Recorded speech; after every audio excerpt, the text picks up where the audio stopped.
행복한 안식일입니다. 예, 행복에 대한 귀한 찬양을 잘 들었습니다. 행복하십니까? 예, 행복한 안식일 됐으면 참 좋겠습니다. 이렇게 특별한 안식일에는 교회에 앉아 계신 분들이 특별하게 보여요.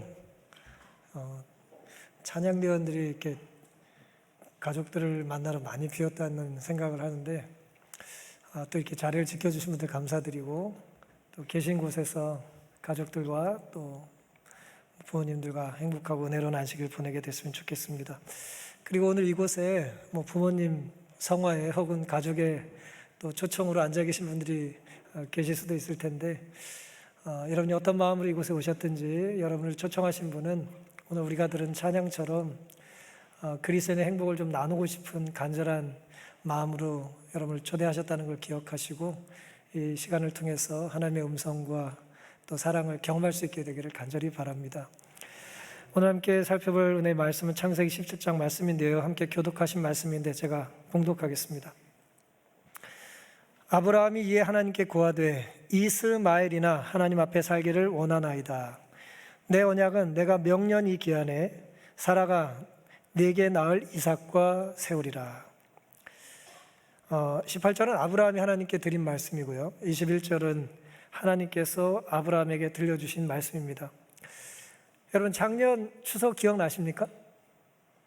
작년 추석 기억나세요? 추석이 있었겠죠? 작년 추석 기억나세요? 어디 가셨는지, 뭘 드셨는지, 누구랑 같이 있었는지 기억나셔요? 내년 추석이 어떻게 될까요? 내년 추석 계획 있으세요? 누구와 어디서 무슨 옷을 입고 무슨 음식을 먹을 계획을 혹시 정하셨나요? 어디 가고 싶은데 혹시 있으신가요? 제가 이제 작년 혹은 내년의 이야기를 잠시 드린 이유는 하나님께서 21절에 내가 명년이 기한에 라고 하는 이 말씀 때문입니다. 오늘 그래서 제목을 내년 이맘때라고 하는 제목을 정해봤습니다. 하나님께서 아브라함에게 1년의 시차를 두시고 그에게 어떤 복을 약속하시고 어떤 은혜를 베풀어 주실지를 언약하신 내용을 오늘 좀 살펴보려고 합니다. 하나님 우리에게 다가오셔서 우리가 지난 전도회 때도 말씀을 3일 내내 들으셨지만 언약을 맺기를 좋아하세요. 하나님은 우리와 언약 맺는 걸 좋아하십니다. 특별히 아브라함과 더불어 언약을 맺으시고 세우셨는데요, 그 내용이 창세기 17장 4절부터 이렇게 기록되어 있습니다. 내가 너와 내 언약을 세우니 너는 열국의 아비가 될지라. 그러니까 아브라함과 언약을 맺어주시면서 그 언약 안에 아브라함에게 하나님께서 이루어 주실 복을 넣어주셨어요. 그게 뭐냐면 너는 열국의 아버지가 될 거라는 거예요. 내가 너와 너의 후손에게 너의 우거하는 이 땅 곧 가나안 일경으로 주어 영원한 기업이 되게 하고 나는 그들의 하나님이 되리라 그랬습니다. 영원한 기업이란 말은 요즘 말로 이제 땅에 대한 이야기예요. 이스라엘 백성들이 사용하는 기업이란 말은 땅을 일컫는 말이라고 생각하시면 됩니다. 이 땅이 너희가 영원히 차지하고 누리게 될 땅이라는 이야기입니다. 9절이요. 하나님이 또 아브라함에게 이르시되 그런즉 너는 내 언약을 지키고 너의 후손도 대대로 지키라 그랬습니다. 아주 어려운 내용은 아니죠. 언약을 맺으시고 이제 열국의 아버지가 되게 해주겠다고 하셨고, 열국의 아버지가 되니 그 자녀들도 이 언약에 충성스럽게 충실하게 살면 그런 똑같은 복을 누릴 수 있다는 약속이 담겨져 있는 것입니다. 근데 지금 아브라함의 나이가요, 17장 1절에 보시면 이제 쭉 아브라함이 99세라고 돼 있어요. 그러니까 아브라함이 정확히 지금 99세인데 하나님께서 아브라함에게 우르라고 하는 곳에서 떠나서 가나안 땅으로 가라고 하는 말씀을 해주셨던 때가 아브라함 나이가 75살이었어요. 그러니까 정확히 계산을 하면 지금 99세니까 몇 년 전이에요? 75세니까 24년입니다. 24년 전에 하나님께서 약속하셨어요. 작년 것도 기억이 안 나는데 24년 전 약속 기억나세요? 24년 전에? 무슨 기억이 나요? 저는 기억이 안 나죠. 하나님께서 24년 전에 아브라함과 더불어 약속을 하셨어요. 갈대아 우르를 떠나라. 내가 너에게 가르칠 곳으로, 지명할 곳으로 가라는 말씀을 해주셨습니다. 그런데 24년 처음 약속하신 하나님의 말씀이, 그리고 약속의 주체인 하나님이 바뀌신 게 있을까요, 없을까요? 강사는 10년에 한 번씩 좀 바뀌나 본데 하나님은 24년쯤 지나면 바뀌십니까? 패션은 바뀌죠. 똑같은 옷 24년째 입으면 감동이 좀 떨어질 거예요, 그렇죠? 찬양대 옷도 바뀌고, 제가 교회 올 때 이 모습도 바뀌고, 헤어스타일도 바뀌고, 치마 길이도 달라지고, 넥타이는 남자는 바꿀 게 없으니까 넓혔다 좁혔다 자꾸 그래요. 바뀌어요. 24년이라는 시간은 매우 긴 시간이기 때문에 바뀝니다. 그런데 하나님은 바뀌시지 않는다는 거예요. 그 약속을 기억하고 계셨어요. 열국의 아비를 만들어 주겠다는 그 약속은 여전히 유효합니까? 유효해요. 사람은 약속을 하고 약속을 지키지 못할 때가 많죠. 왜 그래요? 변하는 상황에 대하여 컨트롤할 수 있는 능력이 없기 때문이에요. 그걸 조절할 수 있는 능력이 사람에게는 없습니다. 그래서 우리는 약속을 하고도 차가 많이 막혔다고 얘기를 하죠. 그랬더니 또 공익 광고를 이렇게 말해요. 전철은 약속을 지켜준다. 전철은 뭐 사고 안 납니까? 전철은 문제 없나요? 그런 거 없어요. 확률이 좀 더 높을 뿐이지 완전한 건 없잖아요. 사람은 상황에 영향을 받지 않을 수가 없습니다. 그리고 우리는 경험적으로 그런 상황이 있다는 걸 이제 이해해 주죠. 우리도 차 때문에 늦어봤고, 사고 때문에 늦어봤고, 어쩔 수 없이 약속을 지키지 못했던 때가 있기 때문입니다. 그래서 오래 사신 분들은 그런 면에서 겸손해요. 근데 오래 살지 않는, 그런 태어난 지 오래 안 된 사람은 이제 자기는 아직까지 약속을 어겨본 적이 없다는 말을 하면서 약속을 잘 지키지 못하는 것에 대하여 엄격한 잣대를 댈 수도 있겠죠. 하나님은 여전히 약속을 기억하고 계셨고 약속을 지키시고 그 약속은 하나님께 여전히 유효했는데, 반면에 아브라함은 어땠습니까? 지난 24년 동안, 특별히 지난 13년 전에 사고를 쳤어요.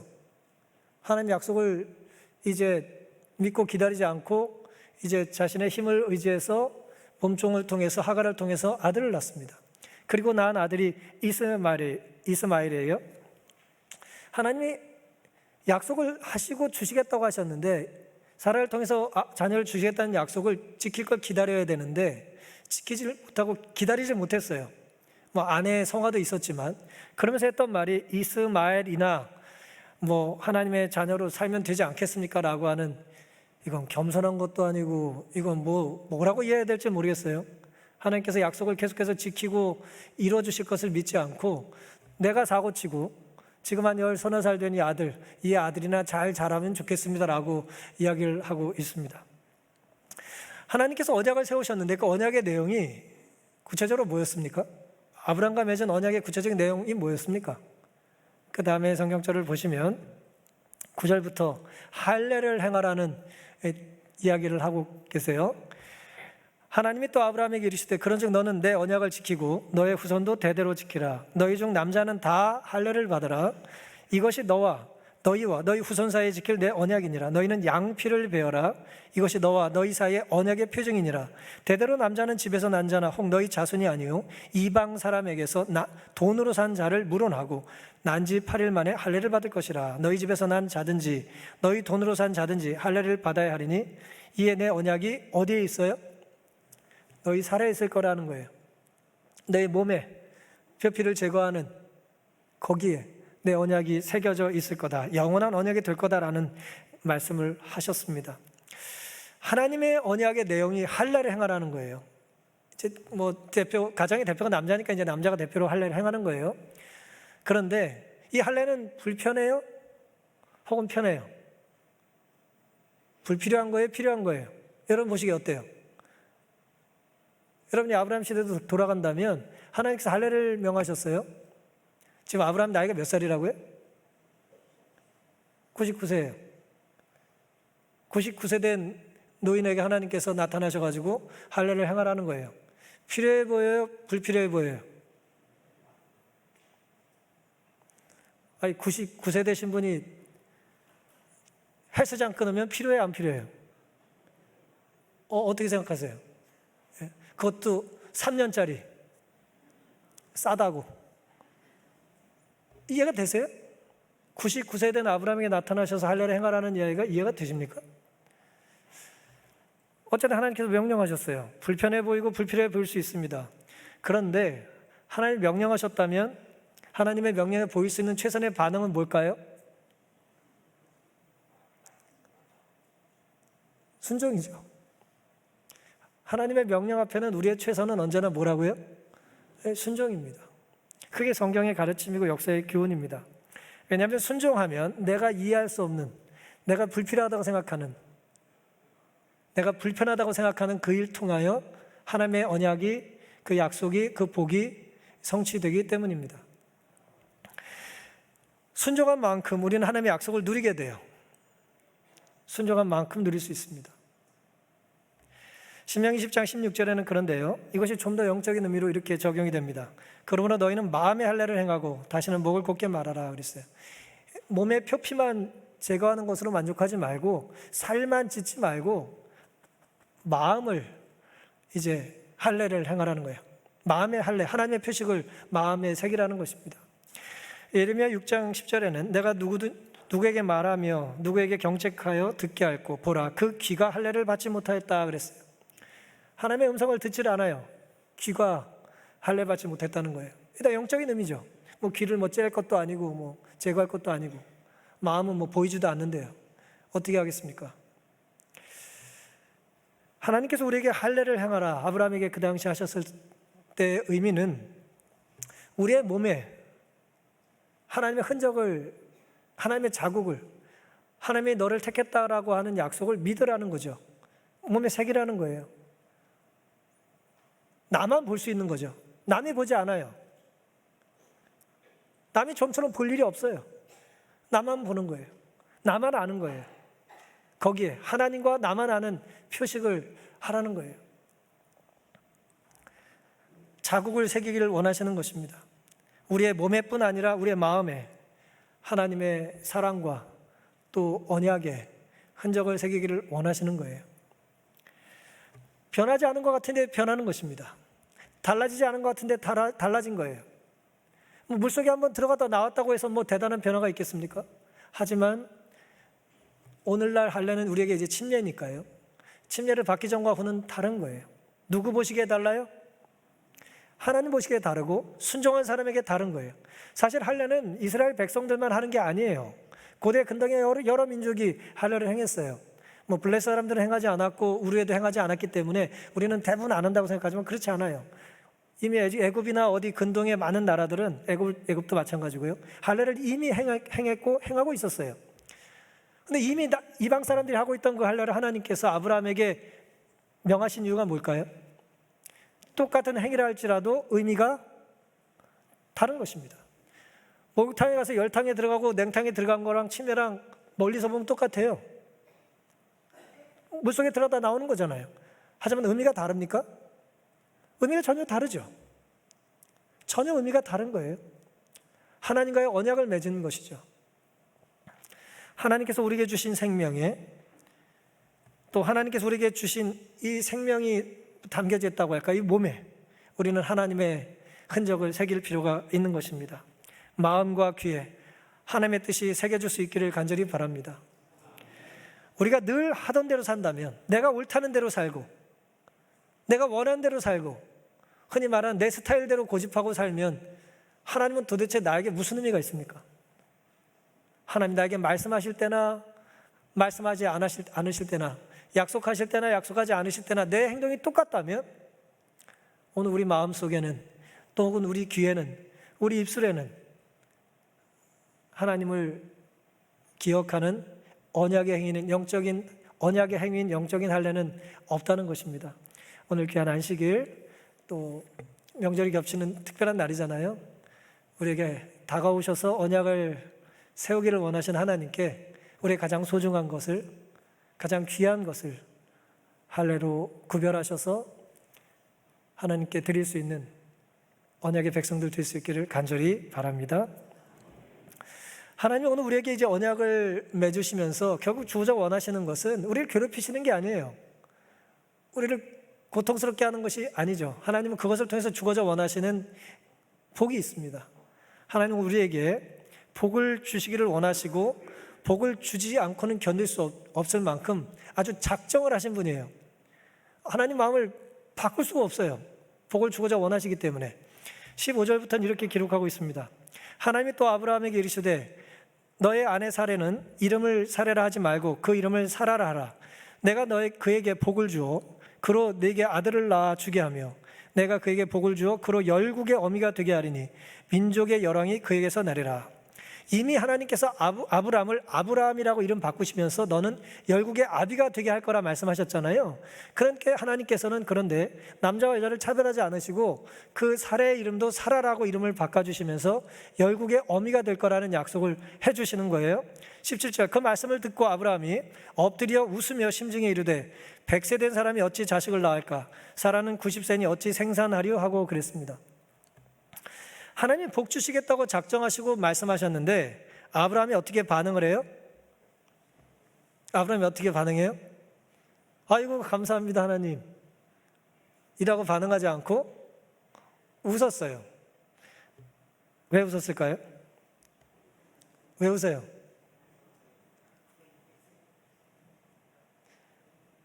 좋아서 웃어요? 황당해서 웃어요? 아니면 기분 좋아서 웃어요? 아니면 기분이 나빠서 웃어요? 이루어지지 않을 거라는 생각에 이제 피식 웃는 거예요. 의심의 웃음이라고 할 수 있겠죠. 이건 뭐 도저히 곤란한 일이잖아요. 이 나이에 애가 나면 얼마나 곤란해요. 뭐 그런 웃음이 아니라 일어날 수 없다고 생각하는 거예요.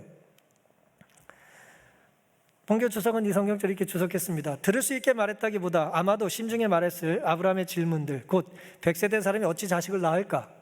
사라는 90세니 어찌 생산하리라는 질문은 기쁨을 표현했다는 인상을 주지 않는다. 여기에는 의심이 표현된 것 같다. 의심스러운 거예요. 낳을 수 있겠어요? 이게 뭐 가당키나 합니까? 어쩌면 아브라함의 웃음에는 사라와 관련된 하나님의 약속으로 이스마엘을 향한 그의 계획이 무시되었음을 알았을 때 이르러온 당혹스러움이 반영됐을지도 모른다. 아니 지금 내가 열심히 노력해가지고 낳은 그 이스마엘이 잘 자라고 있어요. 지금 소녀반 마치고 지금 이제 춘소년이 될 나이가 됐단 말이에요. 13살 말이에요. 초등학교 졸업하고 이제 중학교 들어가고 말이에요. 이제 잘 자라고 있는데 이 아들이나 잘 자라면 좋겠는데 갑자기 무슨 애를 이제 낳을 수도 없는 상황인데 낳게 해주겠다라고 말씀하시는지 모르겠다는 거죠. 24년 전에 처음 아브라함에게 나타나셨을 때 아브라함 75세요. 열국의 아버지가 되고 바다 모래처럼 하늘의 별처럼 너희 자손을 많게 해주겠다고 하는 약속은 아브라함에게 뭐 조금 당황스러울 수는 있겠지만 그때까지 아이가 없었으니까 그래도 가능성 있는 얘기였을까요? 아이가 안 생겨서 그렇지 날 수는 있었죠. 아브라함과 사라는 그렇게 생각한 거예요. 당시에 뭐 하나님이 주신다고 우리가 믿고 낳지만 우리는 어떤 생각을 해요? 내가 건강을 잘 관리하고 또 뭐예요? 좋은 생각하고 아침 저녁으로 운동 열심히 하고 그러면은 뭐 아직 생산할 수 있는 생육할 수 있는 뭐 자녀를 가질 수 있는 그런 때가 아직은 이제 유효했던 것이죠. 왜냐하면 그 이후의 성경의 표현을 보면 그래요. 아직까지는 아이를 낳을 수 있었어요. 24년 전엔 가능했습니다. 성경이 정확히 말하고 있지는 않지만 자세히 말하고 있지는 않지만 아마도 10년 전엔 가능했을지 모르겠어요. 13년 전엔 당연히 가능했고 아브라함은 그래서 이제 이스마엘을 낳은 거 아니에요? 근데 이제 사라는 그때부터 이제 아이가 잘 생기지 않다는 것 때문에 좀 이제 절망을 했던 것 같기는 합니다만은 어쨌든 아브라함은 이제 하나님의 말씀을 듣고 웃음이 난 거예요. 믿을 수가 없는 것입니다. 뭐 자녀가 말이에요. 맨날 뭐 한 40등 하던 애가 어느 날 1등 했다 그러면 기쁘긴 한데 믿을 수 있겠어요?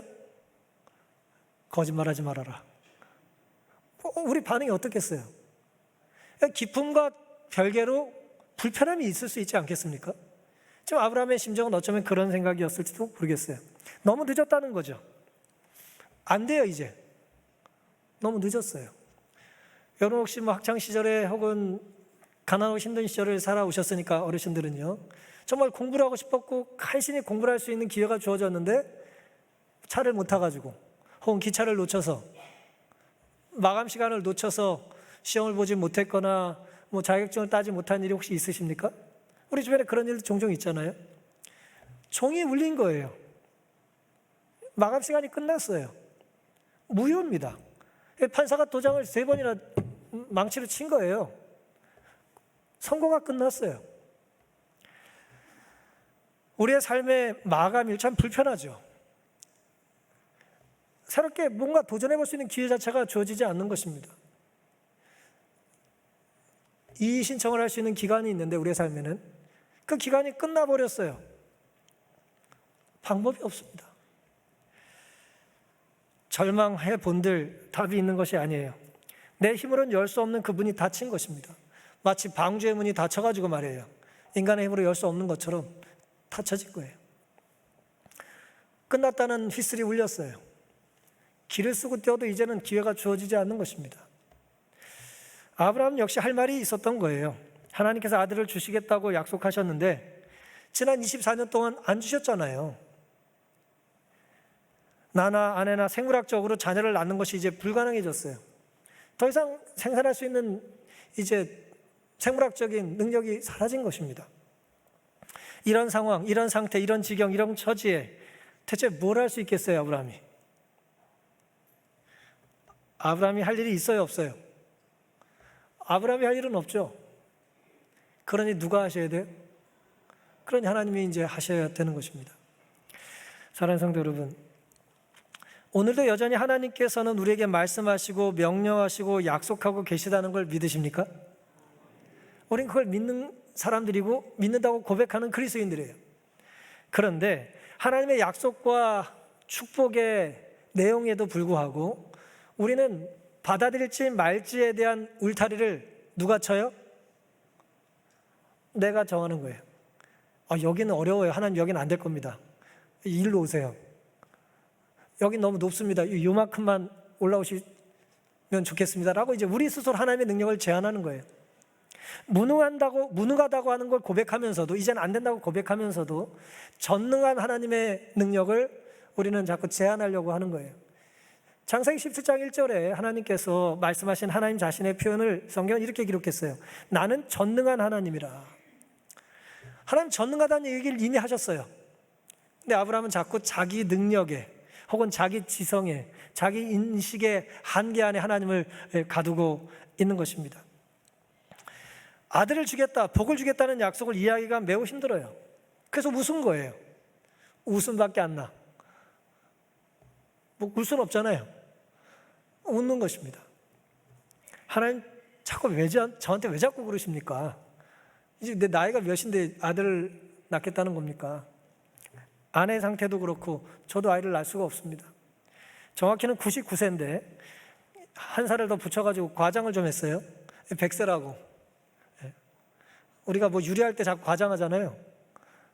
정확히 99세인데 100세라고 그렇게 이제 말을 하는 거예요. 정말 기가 막히죠. 100년 동안 살면서 아브라함이 반올림에서 100살을 살면서 적어도 아브라함의 경험 속에 100살 된 남자가 90세 된 아내와 더불어 아이를 낳은 적이 있어요, 없어요? 적어도 아브라함 때는 없는 거예요. 아브라함이 그 고대 말이에요. 중동에 오며 가며 많이 살았잖아요. 애굽도 왔다 갔다 하고 많이 살았는데 이런 걸 못 봤어요. 본 일이 없어요. 우리의 지식은 우리의 경험의 한계를 넘기가 매우 힘들어요. 내가 본 적이 없다는 거예요. 특별히 어떤 애들은, 저희 큰애 같은 경우는 지가 먹어보지 않은 건 안 먹으려고 그래요. 뭐 먹어본 게 뭐 있나 뭐? 근데 먹어본 적이 없어서 안 먹겠다고. 뭐 좋은 일일 수도 있고 뭐 아름다운 일일 수도 있는데 우리 인식이 그렇단 말이에요. 내가 해보지 않은 걸 안 해요. 근데 처음부터 해본 건 아니잖아요.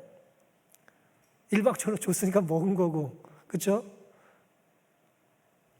우리의 영적인 신앙의 크기도 말이에요. 내가 믿은 만큼 커진다는 걸 우리는 기억해야 합니다.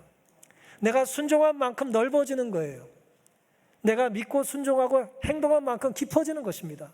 근데 아브라함은 100살은 낳을 수 없다, 90세의 여인은 자녀를 가질 수 없다라고 하는 자신의 인식과 경험과 자신의 지식의 한계에 하나님도 제한받는 것처럼 생각을 했다는 게 문제였던 것입니다. 그래서 남대국 목사님 풍습에 비춰본 모세오경이라는 책에서 이런 말씀을 기록하셨어요. 하나님, 저희는 아이를 낳을 능력이 전혀 없는 사람들입니다. 하나님께서 약속하신 후손을 생산할 기력이 조금 더 남아있지 않은 늙은이들입니다. 저희들의 운명과 저희 후손의 모든 것이 하나님의 능력의 손에 달려 있습니다. 저희 후손이 하나의 큰 민족을 이룰 수 있다면 그것은 전적으로 하나님의 역사요, 결코 저 자신이 한 일이 아닐 것입니다 라고 하는 게 이제 아브라함의 당시의 현실 인식이고 상황이었다는 거예요. 점수를 조금 후하게 주셨죠. 예. 아브라함은 뭐 이제 못 낳겠다고 했는데 낳는다면, 그러면서 이제 이렇게 풀어서 기록을 하셨습니다. 우리의 마음속에 하나님의 영적인 할례를 새기기 위해서는 믿음이 필요합니다. 우리의 경험과 이성과 인식을 초월해야 돼요.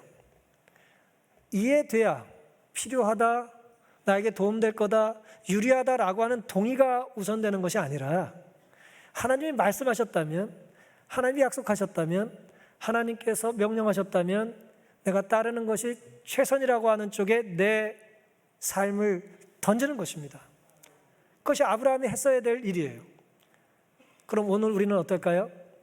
우리 역시 이런 도전들이 있지 않습니까?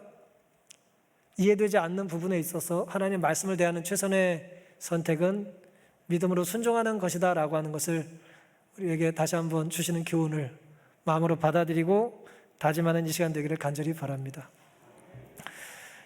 이제 그 하나님께서는요, 언약하시고 복을 약속하셨는데 환일만도 하신데 굉장히 친절하고 이제 아주 세밀하게 구체적으로 이제 아브라함에게 약속을 해주셨어요. 18절부터 보시면 아브라함이 이에 하나님께 고하되 이스마엘이나 하나님 앞에 살기를 원하나이다. 이 말씀 굉장히 불신의 말씀인데, 그때 하나님께서 19절 하나님이 가라사대 아니라 내 아내 사라가 정녕 너에게 아들을 낳으리니 너는 그 이름을 이삭이라 하라. 내가 그와 내 언약을 세우리니 그의 후손에게 영원한 언약이 되리라.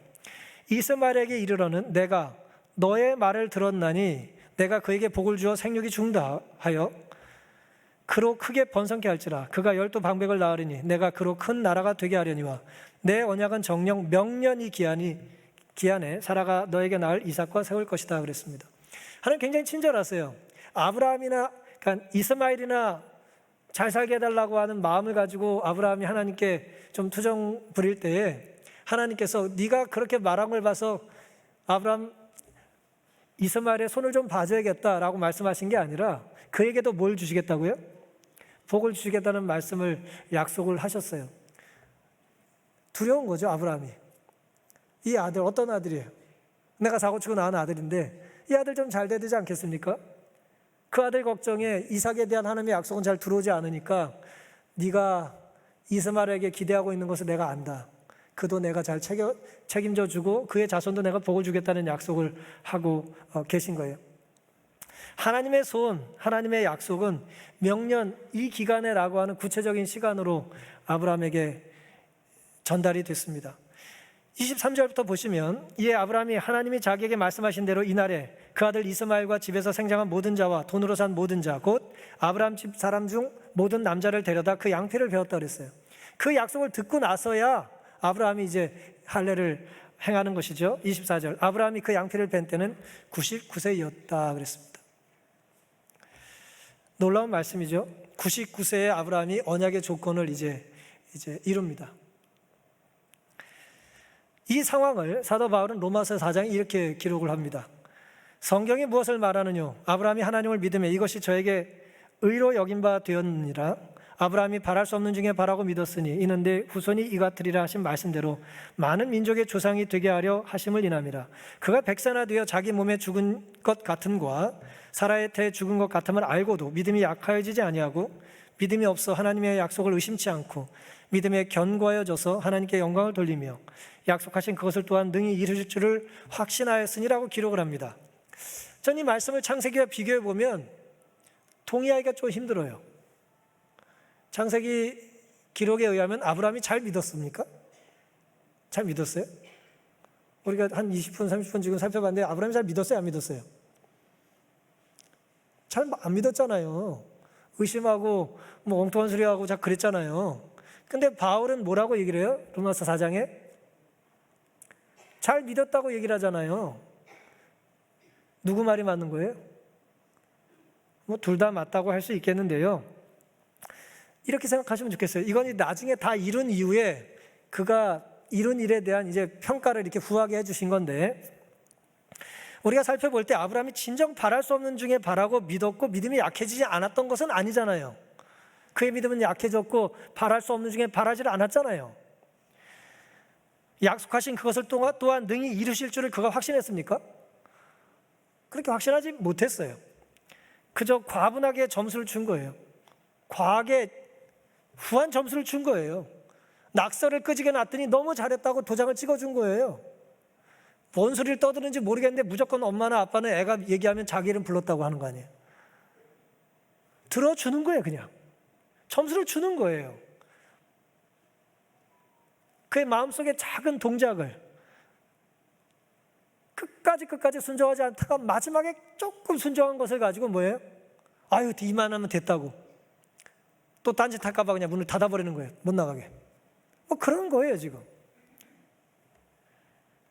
지난날 아브라함은 물론 자랑스러운 선택도 수치스러운 선택도 믿음과 불신 사이에서 또 감사 의심 사이에서 아주 그냥 복합적으로 이제 살았던 것이 사실이죠.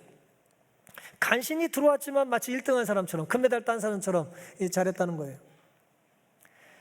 고개만 들었어도 열렬한 지지에 감사하다는 말을 하는 것입니다. 기어왔는데도 날라온 것처럼 칭찬을 하는 거예요. 개미소리같이 작은 말을 했는데도 뭐예요? 천둥이 친 것처럼 그 소리를 알아들으시는 겁니다. 우리가 작은 신음으로 하나님께 기도를 드려도 하나님 들으십니까? 너무 작다, 못 듣겠다 그러십니까? 들으세요. 우리의 마음이 어떤 마음을 가지고 교회를 올지 말지 고민하다 오셨는지, 혹은 어떤 마음을 가지고 교회 문턱을 넘지 못하셨는지 하나님은 아셔요. 늘 후하게 점수를 주시는 것을 인하여 감사하게 되시기를 간절히 바랍니다. 하나님께서 주실 약속의 후손은 인간적인 수단이 철저히 이제 사라져야 성취가 되는 것입니다. 갈라디아 4장 23절에는 그래서 계집종에게서는 육체를 따라 낳고 이스마엘이죠, 자유하는 여자에게서는 약속으로 말미암았느니라. 이삭은 약속의 자녀로 태어난 것입니다. 아브라함에 대한 성경의 평가는 좀 공정해 보이진 않아요. 점수를 너무 후하게 준 것 같습니다. 은혜는 이런 것입니다. 은혜는 치우친 것이고 공정하지 않은 거예요. 은혜는 그런 거예요. 일찍 와가지고 열심히 준비한 사람은 잘 칭찬받지 못하고, 예배 시작이 지나고 나서 헌금을 다 거두고 났는데 들어온 사람들 잘 왔다고 칭찬받고 환영받는 게 은혜입니다. 그게 하나님께서 오늘 우리에게 들려주기를 원하시는 사랑이에요. 네가 왔으면 됐다. 늦게라도 왔으면 됐다. 네가 날 그래도 믿어줬으니 됐다. 그 나이에 할례했으니 됐다. 그렇게 말씀하고 계신 것입니다. 오늘 우리에게는 아브라함의 연약함이 없습니까? 상처투성인 우리의 몸과 마음 속에 하나님께서 새로운 영적인 관계를 맺기를 원하시고 우리를 초청하고 계십니다. 하나님의 초청에 감사함으로 반응할 수 있는 우리가 되기를 간절히 바랍니다. 내 인생 최고의 날이라는 스티븐 코비의 그 책에는 이제 오랫동안 미국에서 나온 이제 리더스 다이제스트라고 하는 이제 좋은 잡지를 이제 편집해 놓은 책인데요. 수십 년 동안 나왔던 감동적인 이야기를 이제 발췌해서 이제 편집해 놓은 책인데, 그 한 주제로 이런 글이 실려져 있었습니다. 내 아버지 사이먼 알렉산더 헤일리는 1892년 테네시주 작은 농촌 사바나에서 태어났다. 그러니까 이 글을 쓰고 있는 이제 아버지의 이야기를 하고 있는 거예요. 농장 노예이자, 이제 아버지 어머니가 이제 당시에 농장의 노예 신분이었는데 그래도 작은 소작농으로 이제 노예를 겸임하면서 살고 있었던 거예요. 근데 자기 아버지가 8번째로 태어난 아들이었다는 거예요. 가난한 노예의 정말 8번째 아들. 당시 사바나에선 소년이 농장에서 일할 만큼 성장했는데도 계속 학교에 다니면 낭비라고 여겼답니다. 충분히 일할 나이가 됐는데 공부를 시키면 낭비라는 거예요. 그런데 할머니는 교육을 시키고 싶어 했대요. 자기 자녀를. 다 시킬 수는 없으니까 막둥이라도 교육을 좀 시키고 싶었다는 거예요. 이 글을 쓴 이제 자기의 아버지죠. 그래서 그 지혜로운 그 할머니가 할아버지의 자존심을 이제 이용했답니다. 애가 8명이나 되는데 하나 정도는 낭비를 해서 교육을 마치게 해야 당신 체면이 서지 않겠수? 그랬더니 들어보니까 또 체면 좀 세울 겸 해서 그래 그러면 우리 막둥이라도 공부를 좀 시켜야겠다 동의를 했답니다. 그래서 8학년까지 공부를 할 걸 허락을 했대요. 우리로 얘기하면 이제 중학교까지 이제 공부시키라고 했던 거예요. 그리고 나서는 고등학교 보내지 말고 무조건 이제 일을 하는 것으로 합의를 봤대요. 근데 여자분들이 이제 지혜롭잖아요. 8학년이 되니까 또 생각이 바뀌었어요, 할머니가. 그래서 당신의 막내 아들이 고등학교에 진학하면 다른 사람들이 당신을 얼마나 높이 평가하겠수? 또 들어보니 또 그 말이 맞는 것 같아요. 그래가지고 어렵게 이제 고등학교를 진학을 했습니다. 그런데 그때 이제 이것이 마지막이라고 하면서 부친이 모았던 그 귀한 돈을 50불을 이제 줬답니다. 테네시주의 잭슨시에 있는 흑인 감리교 학교 이제 레인 대학 예비 과정에 입학했대요. 우리 얘기는 이제 고등학교 과정인 겁니다. 그런데 $50가 금방 이제 동이 났다는 거예요. 학비 내고 하고 하다 보니까. 그래서 웨이터, 자벽부, 조교 일을 하면서 힘들게 고등학교를 다녔답니다. 겨울에 새벽 4시에 일어났고요. 그래서 부자 백인들이 편히 잘 수 있게 이제 불도 떼주고 잠이 얼마나 부족했겠어요? 그리고 항상 똑같은 옷만 입는다고 놀림을 받았답니다. 일하는 시간이 너무 많아가지고 성적이 좋지는 않았었대요.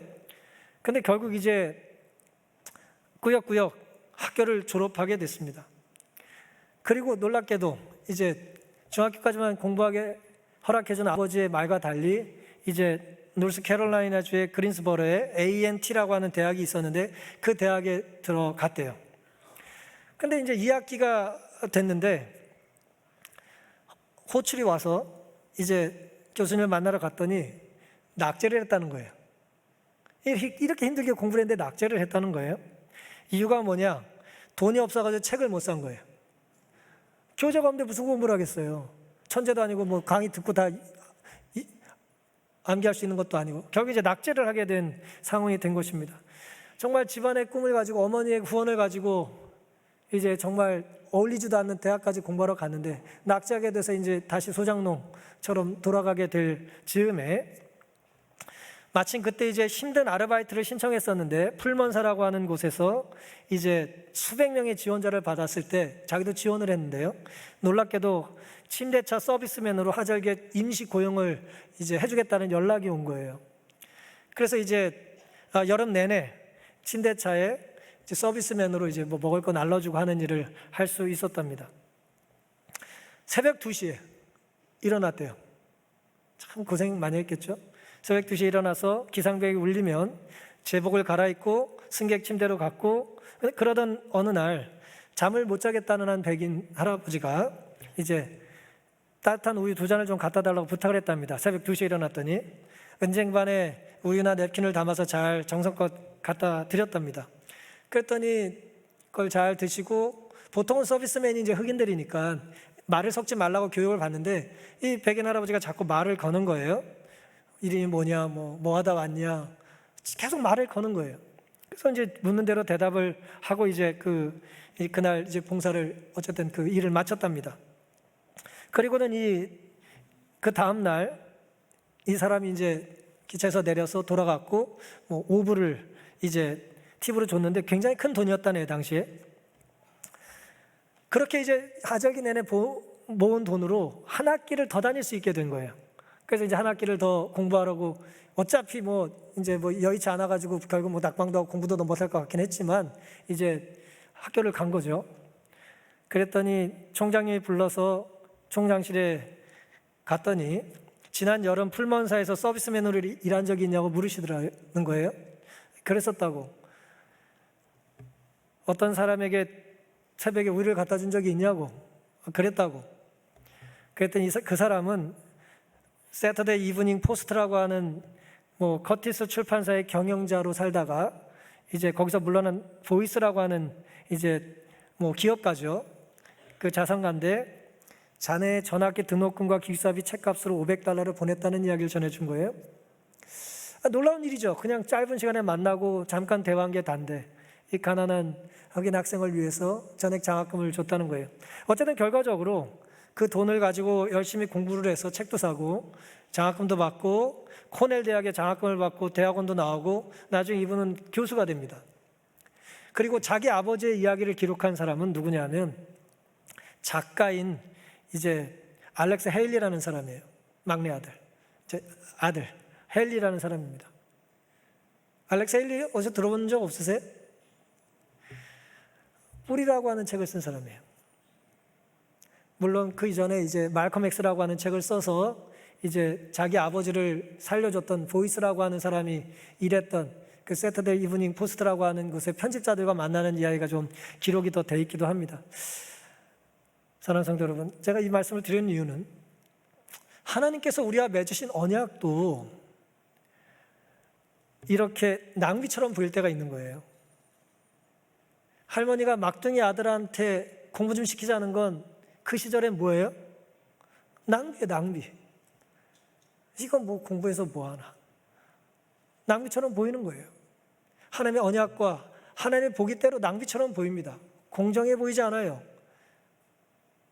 공평하지 않은 것처럼 보이는 거죠. 특혜처럼 보이는 것입니다. 하지만 오늘 놀랍게도 우리는 알렉스 헤일리라고 하는 그 사람의 아들이 우리에게 남겨준 이 알렉스 뿌리라고 하는 그 위대한 작품을 이제 읽을 수 있는 특권을 가지게 된 것입니다. 얼마나 감동적이에요.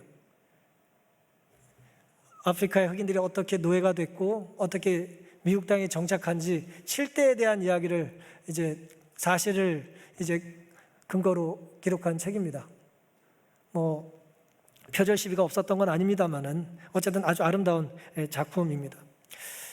오늘 하나님께서 우리에게 가정이라는 이름으로 또 교회라고 하는 이름으로 성도라고 하는 이름으로 특별히 재림 성도라는 이름으로 과분한 사랑을 주시지 않았습니까? 때로 이것은 하나님 보시기에 낭비일지 몰라요. 공정하지 않은 걸지도 모릅니다. 우리는 특혜를 너무 많이 누리고 산 걸지도 모릅니다.